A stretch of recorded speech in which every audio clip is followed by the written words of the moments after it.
AT-LP140XP is a fully manual professional turntable designed for DJ applications as well as general listening. This direct drive turntable incorporates an anti-resonant mass-damped die-cast aluminum platter and S-shaped tonearm.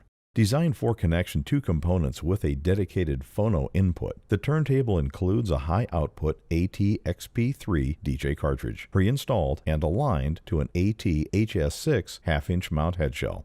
Before the turntable can be used, it needs to be set up. Carefully unpack the turntable and verify that you have all of the parts and accessories.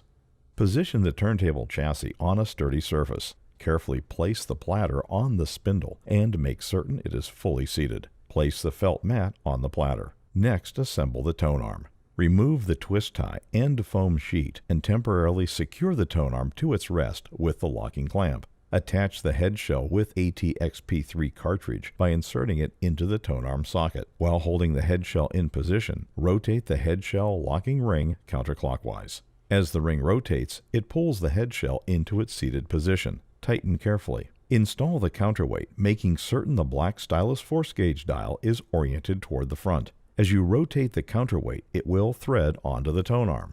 Now we will balance the tonearm, set the tracking force, and adjust the anti-skate for the AT-XP3 cartridge. This important process allows the cartridge to track properly, and failure to do so can cause the stylus to wear prematurely and possibly damage your records. First, set the anti-skate adjustment knob to 0. Carefully remove the stylus protective cover by sliding it straight forward off of the front of the cartridge, exposing the stylus. While gently holding the head shell to stabilize the tonearm, carefully release the locking clamp. At this point, the tonearm is unbalanced and can easily swing. Be careful not to drag the stylus across the platter.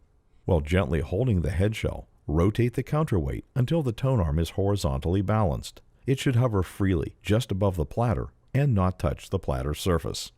Once the tonearm is balanced, without touching the counterweight, carefully move the tonearm to its rest and secure it using the locking clamp. Now set the stylus tracking force. The AT-XP3 DJ cartridge has a tracking force range between 2 and 4 grams, with 3 grams standard. Depending on your application, you may desire to track lighter or heavier than the standard 3 grams. Locate the black stylus force gauge dial on the front of the counterweight.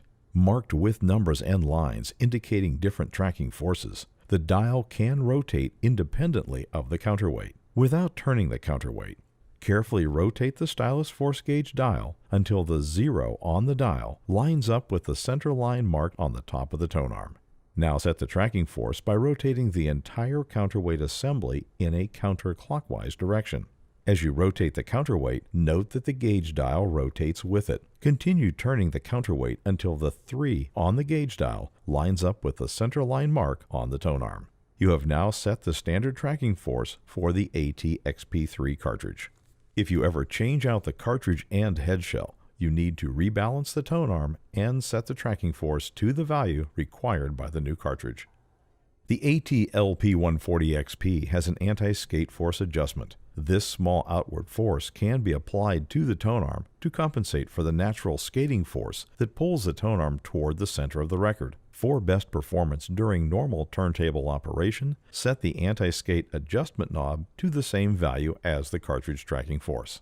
When properly set up, the tonearm is parallel to the record surface. If you are playing thicker records, adjust the tonearm height. Loosen the tonearm anchor lever and, using the height adjustment dial, raise or lower the tonearm as needed. After adjustments are complete, tighten the tonearm anchor lever. The turntable stylus cue light pops up, illuminating the record surface to assist in finding the groove in a low light situation. For best performance, the turntable should be level. Using a small bubble level, adjust the turntable's feet as needed to make certain it is level. With the turntable assembled and leveled, the power and audio connections can be made.